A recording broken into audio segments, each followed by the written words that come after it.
bunnies. False advertising! Well, thank you all for coming. We really, really do appreciate it. We appreciate you all hanging out in the rain for this. That is incredible. Your dedication is always impressive to us. No, we can't hear We're going to go down and introduce each of us so you know who we are, what we did on New Vegas, and what we're doing now at Obsidian. And I'm going to start with the gentleman with my left. Go ahead and introduce yourself. Hello everyone, my name is John Gonzalez. I'm Creative Director at Obsidian Development in the City of Entertainment. However, back in the back day, when I worked on New Vegas, I was a lead creative designer, which basically means I was the narrative lead of the game. So when we started working on New Vegas, we knew it was going to start with you getting shot in the head and left in a shallow grave, and we knew it was going to end with a cataclysmic final battle at Hoover Dam. I had to figure out what happened in between those two things. So there was a lot of work, and really it was some of the most satisfying and exciting work of my entire career. So along the way, some of the highlights were, I created and wrote Benny. Created and wrote all the dialogue for Mr. House. I also Yes Man. Also wrote all of Caesar.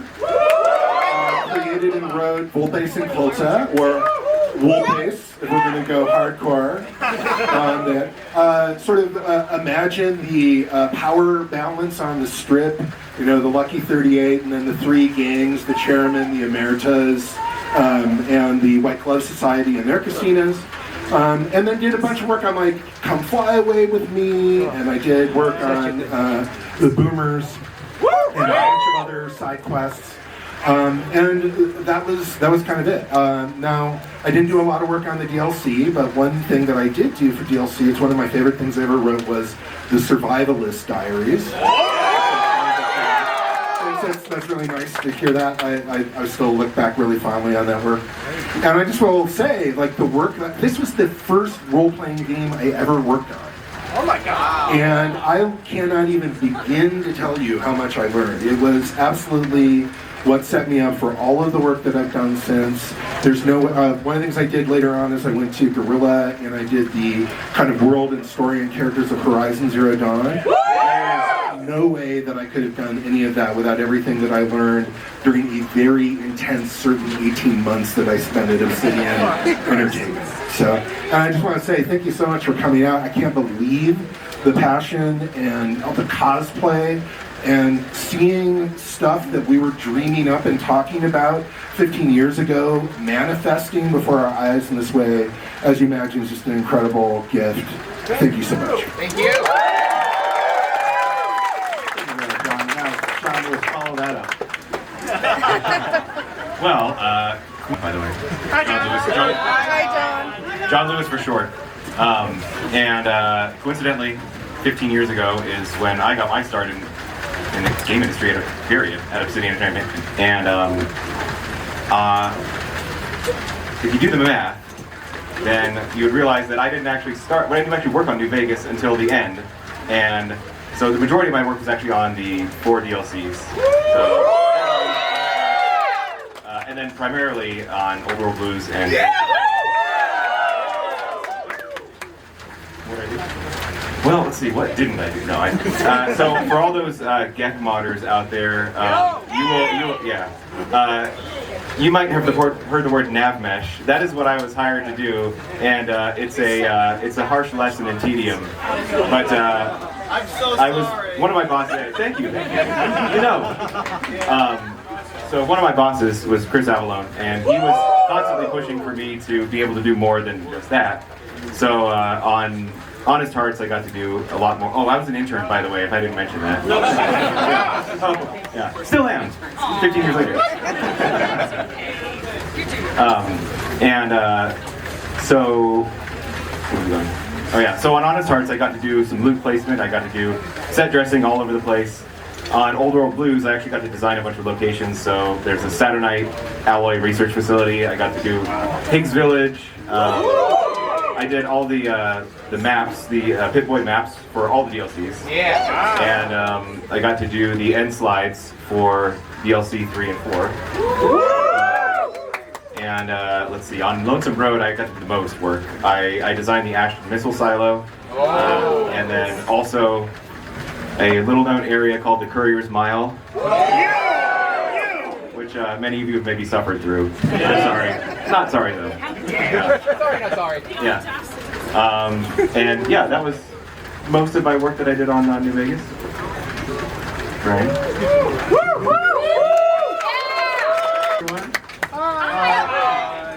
My name is Brian Menze. I'm a senior concept artist at Obsidian. On Fallout New Vegas, I pretty much drew or concepted nearly everything you see in it. Oh my god! So the major things I did not do, I'll just get that out of it because it's easier. I did not design the NCR flag. I did not design the Ranger. I did not design Lucky 38's logo, and I did not design Veronica. But every other major character I visually designed, all the posters, comic books, propaganda posters, logos, Seth's Thrill is mine. All the factions, all major characters, I visually designed all of those. And I was very busy. Okay. Can everyone hear me? Yeah! I talk softly sometimes. Eat the mic! Eat the mic! Eat it? Yeah! Like, eat it? Like, I'm gonna be a meme, dude. This is not gonna be a mic 2 days from now. So, You're doing a lot of great with 2 days. yeah, I'll keep my answer humble. I just draw a lot of pictures. I do a lot of stuff on Fallout.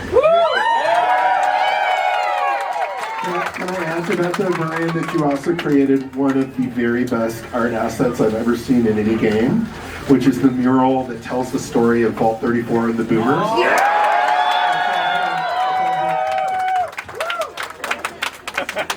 Also, you have much more history with Fallout than the other 3 of us on this panel. So, my history's a little longer. I've been in the game industry for 30 years. I worked on Fallout 2 as well with and I worked on I worked on Blackout for many years. I worked on all their titles, basically. Fallout 2 was my first. Sorry. For Fallout 2, I was mostly responsible for the static backgrounds. I would paint over the top of them all of the dirt, grime, cracks in the walls, that kind of stuff, so I would make it feel a little bit more weathered and that kind of thing. I'm sorry, I'm completely ignoring the side of the stage here. Thank you all for staying in the rain. I did some Let's Better, and for both games I did Vault Boys.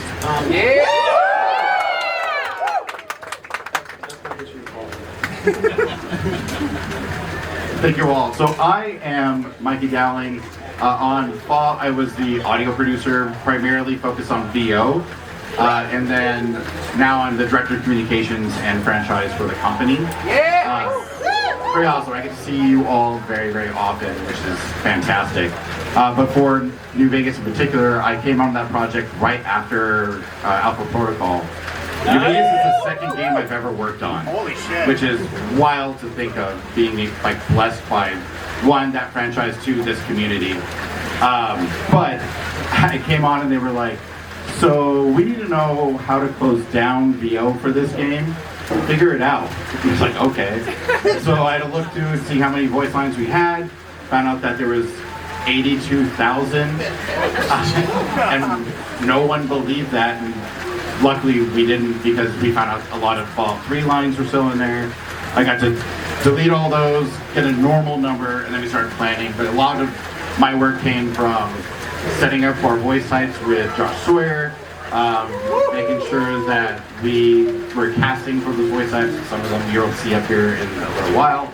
And then being involved a lot with sessions and getting scripts together and getting all of those lines of dialogue into the game and on time.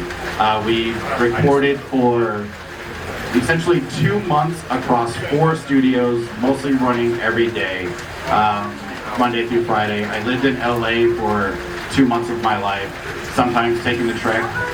Got to hang out with John a lot for our sessions in LA traffic, early in the morning to get there. So it was definitely a wild ride for how much we had to do, but I also got to meet some of the coolest people that I still know through that. The voice actors are all incredible in that game, and we learned a lot how we want to do big scale games going forward from the lessons that we learned on New Vegas. So I thought that was really awesome. But we're here to talk about Fallout as well. This community, this is amazing. John, if you had to think of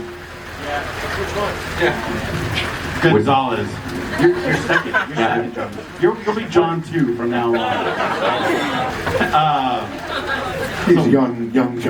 Young John. Little John. There we go. Little John. Little John. He's a sequel. John New Vegas. This is my Menze did the You're making it so much worse, Brian. So John Gonzalez, is there something you did on New Vegas that you look out across this crowd and you would have never expected 15 years later that something would have attached to players the way that it did? Well, I think one of the things I've been most delighted about is seeing lots of ladies dressed as Benny. I think that you have found a way of taking the ultimate lady killer and putting him in his place. In terms of if we expand the question to just kind of things we remember from the game, like when I try to think of something that's an interesting anecdote, I always think Yes Man is a fascinating example of necessity being the mother of invention. I don't know if you know this bit of the story, but when we were working on the game, one of the directorial constraints from Josh Sawyer was that you had to be able to finish the game killing everyone that you met on site or no one at all. So basically you could be either a walking flamethrower or Mahatma Gandhi of the wasteland, where you wouldn't even kill a radiated animal. And so as I was working through the logic of the main quest, you can imagine this is very tricky when you have to think about every single possible quest giver being someone who's getting shot in the face the moment they first appear on screen. So it's like, what do you do with this? And the idea that came about, that the kind of like light bulb moment was like, well, what if we had a quest giver you could kill, but he just kept coming back? And like he just would just like reinstantiate. So that was the birth of Yes Man. And the fun, I thought, was having him be so obsequious that he would always blame himself for it. Like it's the ultimate abusive relationship, right? Shoot him, he shoots him. It's not you, it's me. I'm so sorry. And that's always something that's stuck with me. John Lewis. What's up? Your proper name. Oh, thank you. Because I got so admonished for not doing it. Same question As you to should. And what was that again? Listening to the panel you were on. Fuck it. Little John. All right. So, is there something that you worked on that if you look out here and you see people representing something from either one of the DLCs that you would have expected to catch on the way that it did? I don't know if I'd say anything like specific that I worked on because it's all characters, right? And I didn't work on any characters, but I have seen some pretty amazing things. One of which was a shoulder-mounted Eddie. Whoever you are, I would love to take a photo with you later because that's amazing. Okay, nice. We'll meet up later. Yeah, other than that, I mean, just seeing, I saw like the most perfect Doc Mitchell yesterday. And obviously all the Bennies and the, I don't see any right now, but the Joshua Graham squad. That was impressive. Yeah, I'll pass it to Brian. For me, it'd be all the DLC lore games. So the fact that those DLCs get as much love as they do is pretty amazing.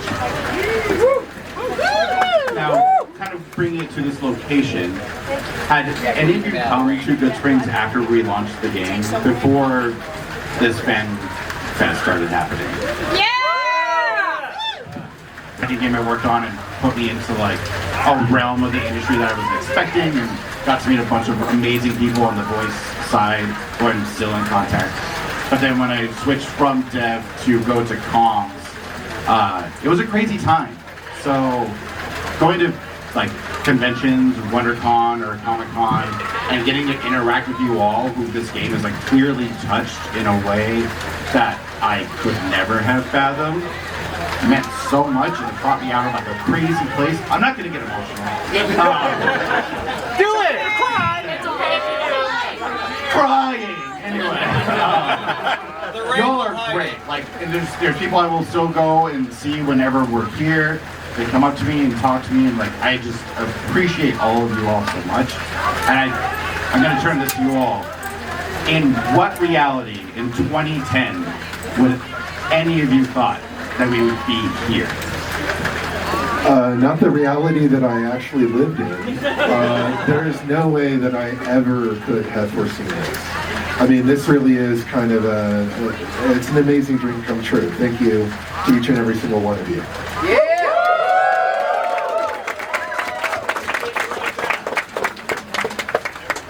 So in 2010, I was a desperate 26-year-old. That kind of thing. There was a lot of fans online that were talking about the game, so we kind of knew there was a large fan base. But when Interplay closed, Bethesda bought it, I knew then that it was probably going to be a lot bigger than it ever was. But still, this weekend has been a complete surprise, and it's very, very humbling. But no, I had no idea that it would ever be something like this. You guys are crazy. Yeah! Proud of it! But in a good way. In a very good way. Gary!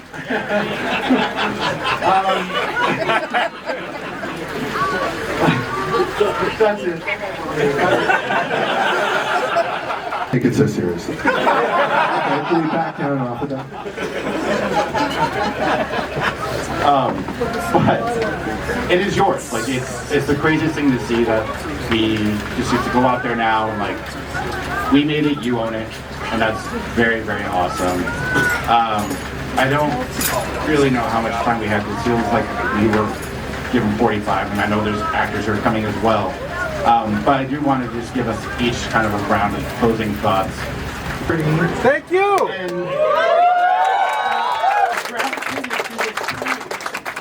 And I'm so happy that both Steve and Stephanie have opened their doors to all of us and this property.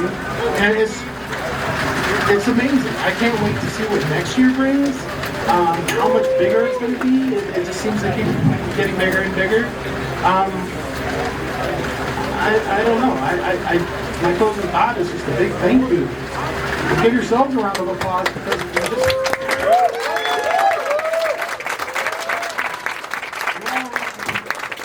5 minutes. 10.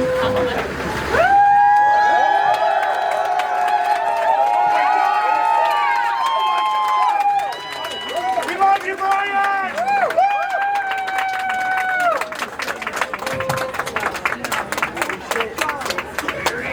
There he is!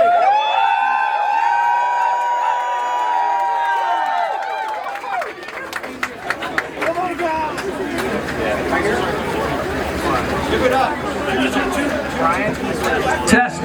Give it up for Wayne Newton, everybody. In the house at the Pioneer Saloon. It's a magical moment.